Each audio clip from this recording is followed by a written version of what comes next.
Többen érveltek az európai egység mellett, talán Weber képviselő úr is. Mi a Unity in Diversity hívei vagyunk.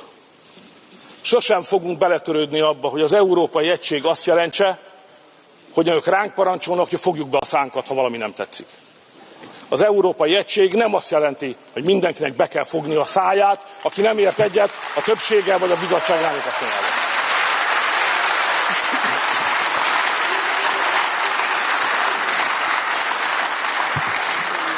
Magyarországon a parlamentben van kétharmados többsége a kormányzó pártnak. De soha nem fordulhatott volna elő az, amit önök műveltek. Az, amit önök tettek. Magyarországon hiába van kétharmada a kormánypárti képviselőknek, az ellenzék, minden pártja mindig megkapta azokat a bizottsági pozíciókat, amik megilletik őket. De önök megfosztották a patriótákat ettől is. Önök akarnak bennünket kioktatni demokráciáról. Ez egy képtelenség. This is my video update on this Thursday afternoon, October the 10th, coming to you from Nicosia, Cyprus. Let's talk about some news. And we are going to talk about Project Ukraine, which is definitely coming towards the end. We are heading towards the end of Project Ukraine. And the Biden White House canceling the NATO Germany summit. The excuse given was that they needed Biden and Blinken for some reason in the United States to deal with Hurricane Milton. And our thoughts and prayers go out to the people of the United States, mostly Florida, but other areas as well, which are having to deal with Hurricane Milton. I haven't been able to see the latest updates, but this was a big, powerful storm. Anyway, the Biden White House, they canceled the big NATO meeting in Germany with Ukraine, with Zelensky, where big decisions are going to be made. This was the meeting where Zelensky was once again going to present his victory plan to Biden. This was the meeting where the UK, Keir Starmer, and Lammy, from what I understand, they were going to also try to convince Biden and the United States to green light long-range missile strikes into pre-2014 Russia. This was going to be the big meeting where Biden would take a decision on the long-range missile strikes and take a decision on Ukraine's membership into NATO. All of this was going to happen on October the 12th in Germany. When Zelensky was in the United States, he pitched his victory plan to the Biden White House. Biden said, let's discuss this in Germany in a couple of weeks. And here we are, getting very close to October the 12th. And there was supposed to be the big NATO meeting, and Biden canceled. And then Blinken canceled. And the victory plan, Zelensky's victory plan, went bye-bye. Poof, gone. No more victory plan, everybody. The victory plan is adios. Adios. Adios, victory plan. No more. And we have the new script, the new narrative from Zelensky. He pitched this when he was in Croatia. And the script is decisive action. Decisive action needs to be taken. That is the new script from Zelensky. Victory plan gone. Decisive action to end Ukraine conflict. That is what he is now pitching. And because we don't have the big meeting in Germany, Zelensky is now touring Europe. This is his big final tour, impromptu. He called an audible impromptu tour of Europe because there's no meeting in Germany. Zelensky is now going to pitch European leaders to support him, to support Project Ukraine, so that decisive action can be taken in the next 3 months to end the Ukraine conflict. That is what Zelensky said in Croatia. He was speaking at some event or some summit called East-West Summit or something like that, or East Strategic Summit in Croatia. And Zelensky, he's gotten the message from the Biden White House.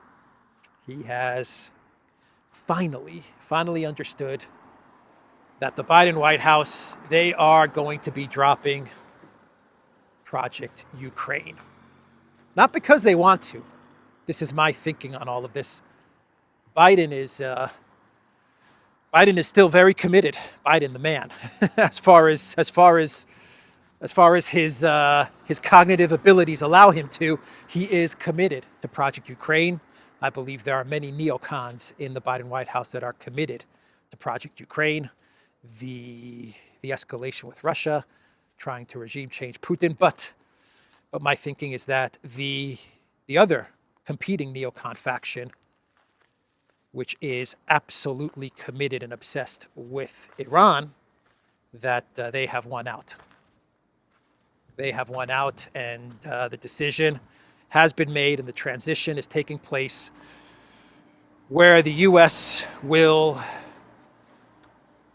ditch Project Ukraine and move on to Project Iran. We even had the Iranian Crown Prince, I believe, put out a message the other day talking about how he is ready to rule over Iran once a regime change or something like that, or a conflict takes place and the current government is removed. The Crown Prince said he is ready and waiting. So the Pentagon, they understand that they don't have unlimited resources to dedicate to two big conflicts, especially after Project Ukraine has demilitarized much of the collective West. And so the neocons, which are now pushing for escalation with Iran, I have the sense that they have taken priority over Project Ukraine, and it is now time to transition over to the next war. And so trips are being canceled. Peace summit being canceled. Podolyak. And Zelensky has finally understood what is happening. The writing is on the wall. The United States is getting ready to disengage from Project Ukraine. And so Zelensky, he is touring Europe, begging for the Europeans to help him out, to not abandon Project Ukraine. He was in Croatia.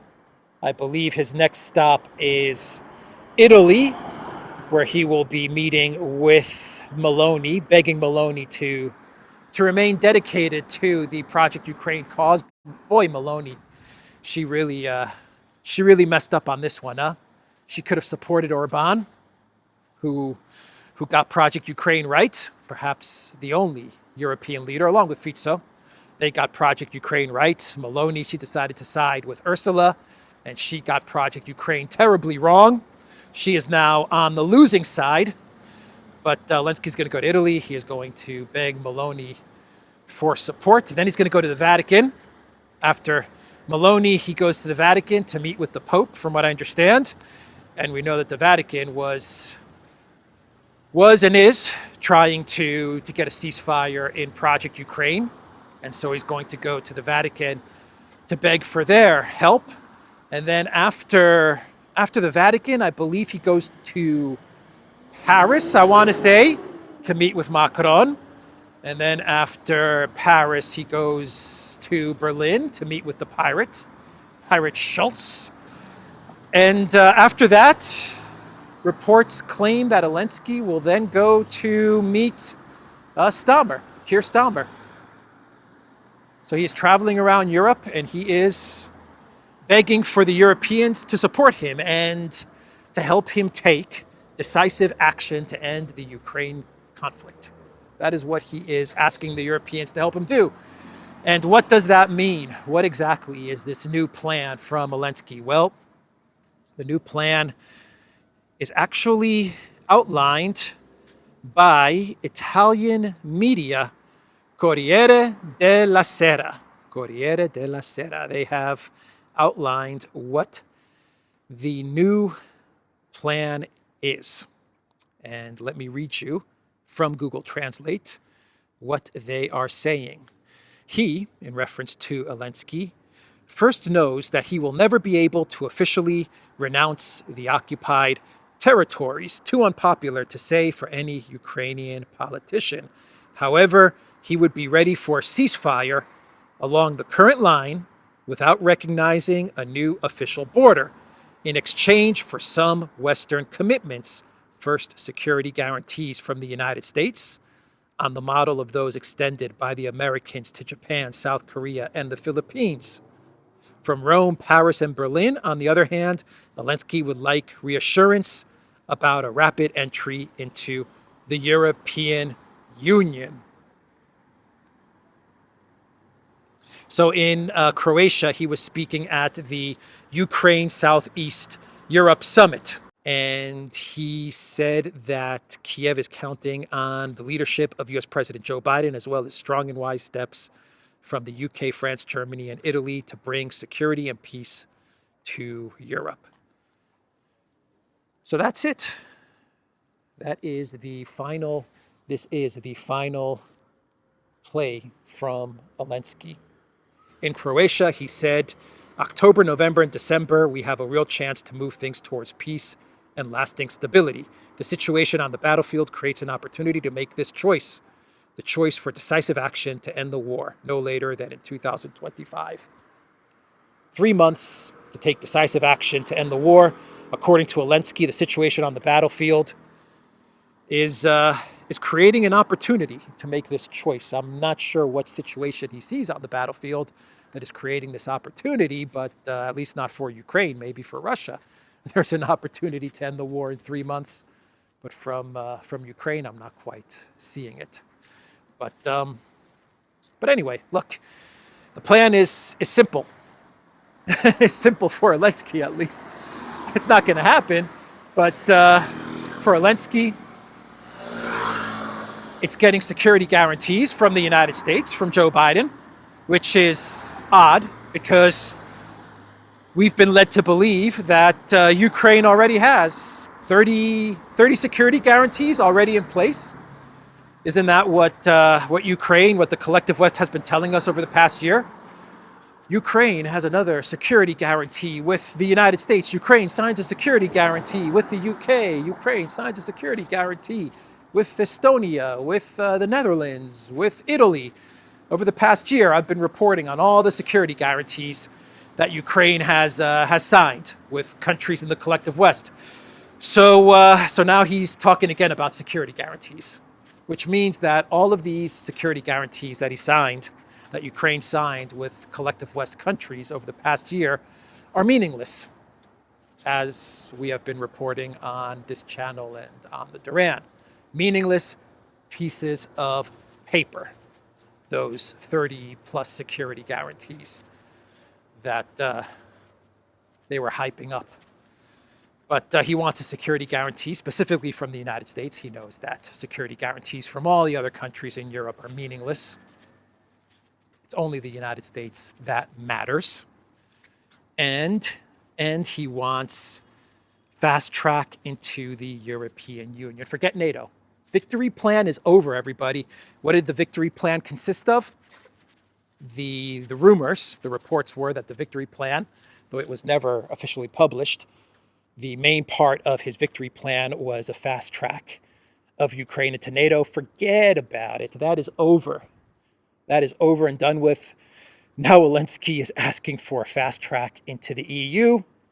And so he goes to Meloni, he goes to Macron, he goes to Schultz, he goes to the UK because he needs Stoltenberg to call up Bidenomipolis and talk about security guarantees from the United States. At least, Joe, at least give them some sort of security guarantees before you ditch them. That is what Stoltenberg is going to tell Biden. Forget about the long-range missile strikes, forget about all of that. At least give him some security guarantees, something like South Korea or Japan or the Philippines, which is actually very, very deceptive because Zelensky's main goal was, is, and remains to try and pull the United States into a conflict with Russia. And so he's hoping that if someone in the collective West can convince Biden to give him security guarantees, plus he's hoping that that plus will be U.S. troops, a U.S. military presence in Ukraine. But that's not going to happen. And the EU thing is not going to happen. It's not going to happen, man. Ukraine is not going to get into NATO. Yesterday, I talked about how Peter Szijjártó, the foreign minister of Hungary, told the foreign minister of Ukraine it's not going to happen.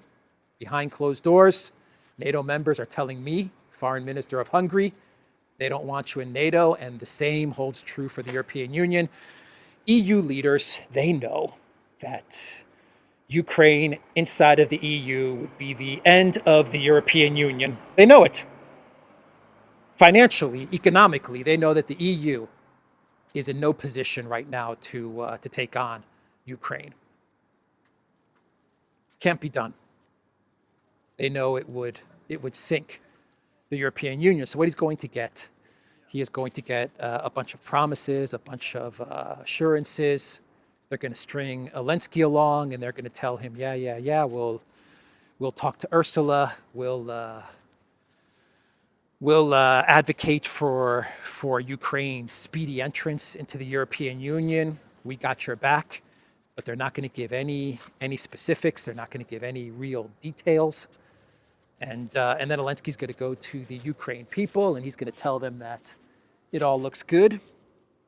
He's especially going to go to the Banderites in the West, and he's going to tell them, look, we didn't get NATO, but Macron and Schultz told me that EU is coming. So just hold on. Don't rebel against me just yet. Just hold on, and I'll deliver EU at least. At least I'll deliver the European Union. And Zelensky's going to try to string along the people of Ukraine and the Banderites. But EU membership is not going to be fast-tracked. No way is it going to be fast-tracked. And if it is fast-tracked, then the end of the EU is going to be fast-tracked, because they cannot absorb Ukraine into the Union. It cannot happen. Think about all the troubles they have with the farmers and grain and food and stuff like that with Ukraine. And Ukraine isn't even a member of the European Union. Poland will never accept it. At least the farmers in Poland will never, ever accept it. So Zelensky's desperate, man. He is desperate, man. This is desperation, what we're seeing right now. I'm telling you, that cancellation of the meeting in Germany, of the contact group meeting in Germany from Biden and specifically from Blinken, I think that's what gave it away. That really set Ukraine and Zelensky into a panic. They finally got the message that it's over. The U.S. is about to break up with us. You know that feeling when you know that someone's about to break up with you? It hits you. It hits you all of a sudden. They do something or they say something to you, and that's when it hits you like a brick. Oh crap! This person's gonna dump me. That's what happened to Zelensky. And now he's looking for other options, which are not going to come. They are not coming. And you know, all of Europe is starting to panic now. All of Europe is in big panic mode. NATO's in panic mode, and The Guardian is reporting that NATO is planning to make NATO Trump-proof. I said this yesterday. I said these exact words yesterday, and The Guardian puts out an article which says that that NATO is indeed making NATO Trump-proof. That is what they are doing. And how are they going to make NATO Trump-proof? They're going to create a NATO bank. My God, a NATO bank. Europe, the UK, and Ukraine urgently need to Trump-proof their collective security by setting up a NATO bank to aid defense spending, a report suggests. A NATO bank, everybody. Have I not been saying that Europe is just going to be about tourism and military spending? That's the future of the European Union. Thank you, Tatters Ursula. She has created, because she bet everything on Project Ukraine, she has sunk the European Union, and the European Union is going to be tourism for Americans, for Canadians, for Chinese. They're going to come to Europe to see the Acropolis, the Eiffel Tower, whatever. Maybe they'll go back to the US, or they'll go back to China when they realize that their hotel only has hot water in the evenings or something like that, because they've been cut off of Russian energy. But yeah, tourism and military spending. Money to the military-industrial complex. Money into the NATO bank. So you're not only going to have 2% of your GDP, which they want to increase. I talked about this a couple of days ago, how they're trying to increase the percentage of GDP which goes into NATO. But you're going to have 2% into NATO, and then you're going to have a NATO bank as well. NATO bank. What bank do you belong to? I belong to NATO Bank. When I take out money from the ATM, NATO Bank, they match the equivalent of funds that I have taken out, and they give them to Rute, to NATO. That's the NATO Bank for you. Oh boy, let's see here. What is NATO Bank about? What is NATO Bank about, according to The Guardian? To mitigate the impact of a second Trump presidency, NATO countries should support the creation of an allied multilateral lending institution. In practice, a NATO bank, it says, this could save nations millions on essential equipment purchases, offer low interest rates and loans to alliance members, and introduce a new line of financing with longer repayment timeframes. The bank would be funded with initial subscriptions from NATO members in return for authorized capital stock. They're bringing the subscription model back, but in a different form. They never give up, man. They never give up. Remember the subscription plan that Stoltenberg was talking about 6 months ago or a year ago, in order to increase NATO's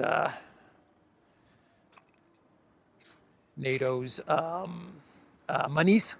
NATO's monies. I was going to use a Greek term, the tamio, but to increase the cash that NATO has.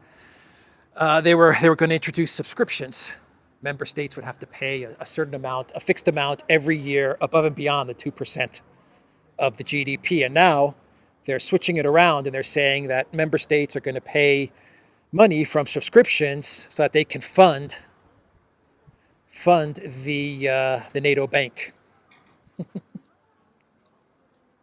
And then the NATO bank can give you loans and lines of credit, and debit cards and Visas and MasterCards.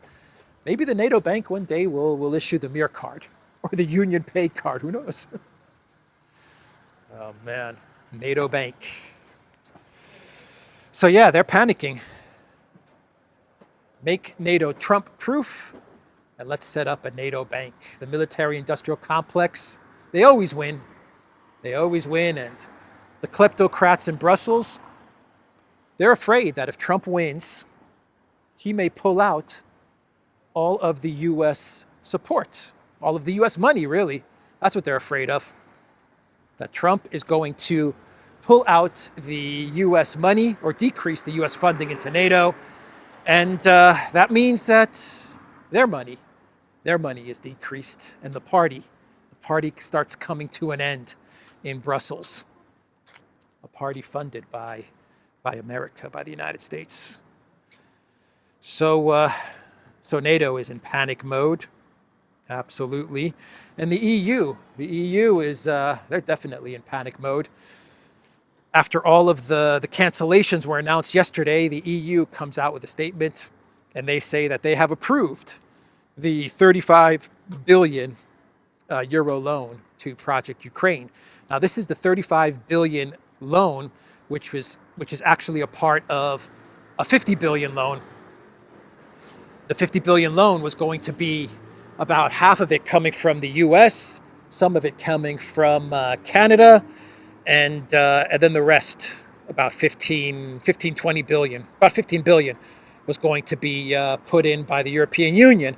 And then the United States, they started to say, yeah, we're not so hot on this loan idea. And the loan was going to be paid back with interest from the Russian frozen assets, because everything gets paid back with interest from the Russian frozen assets. Do you have a loan? Do you have a car loan? Do you have a home loan? Just tell your bank that it's going to get paid back with interest from the Russian frozen assets. They pay back everything. They pay everything. The interest from the Russian frozen assets. But yeah, this loan was supposedly going to be paid with the interest from the Russian frozen assets. The U.S. said, yeah, we're not so hot on that idea anymore. And Europe then said, okay, well, in order to entice the U.S. into taking an interest in the 50 billion again, we'll up our ante to 35 billion. And the U.S. is still not showing any interest. And they didn't show any interest even when the European Union said, okay, we'll pitch in 35 billion. All you guys, as the United States, have to do is put in the remaining 15 billion, or even more if you want. The European Union said, even more, that's okay with us.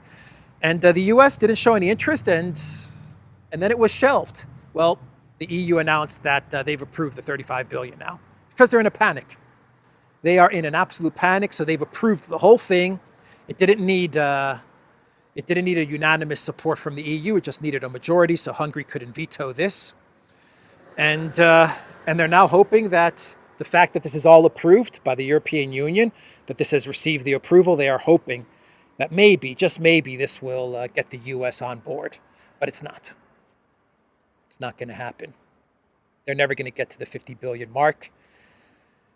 There's not an administration in the United States, not even the Biden White House, is going to put in 1 penny into any money going to Ukraine, especially now, or in the next couple of months, because American citizens are furious with the money that has already gone to Ukraine instead of going to American citizens, especially after Hurricane Helene, and now you have Milton. So there is not going to be one administration in the U.S. that is going to give any money to Ukraine, even in the form of a loan, even in partnership with the European Union, even as part of this $50 billion loan, even if they tell people that it's going to be paid back with proceeds from Russian frozen assets. If Americans hear something like this, that the Biden White House is giving any money, 1 penny, 1 cent to Zelensky, they are going to flip out. They're going to be very angry. They already are very angry. So the EU, well, they're stuck, man. They've approved this loan, and they're not going to be able to pull the trigger on this loan. Not going to happen. It is not going to happen, even though they say they're going to disperse money next year. Maybe they'll disperse some money, but this loan's going to fall apart. It's going to crumble. Without the United States, it's meaningless. But they're panicking. They are absolutely panicking. So yeah, that is the big news, everybody. Ukraine is coming to an end. Project Ukraine is coming to a conclusion. It's not going to be right away. It'll need a couple of months. This place closed down. This beer house. Anyway, it's going to need a couple of months for the whole thing to wind down, maybe 3 months, maybe 6 months. All of these plans that they're coming up with, decisive action and Ukraine getting into the European Union and security guarantees. The Russians are looking on, they're seeing all of this, and we'll see what they do. We'll see what decisions Putin makes as Russia watches Project Ukraine disintegrate, watches the United States pull away, and they watch the Europeans enter panic mode. So Maria Zakharova, she put out a lengthy statement on Nord Stream.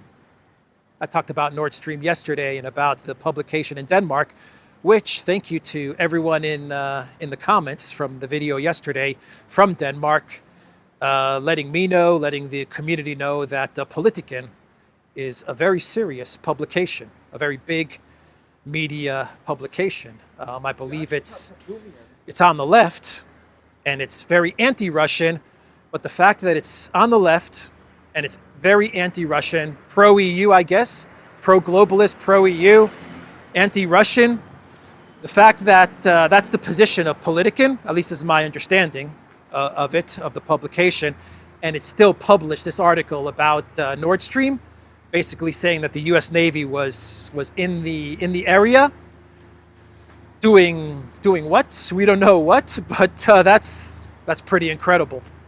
That is pretty incredible. That's pretty damning. You would expect a publication like Politiken to be running articles about how Putin did it, but nope. That's not what they ran with. Maybe another signal that Project Ukraine is wrapping up.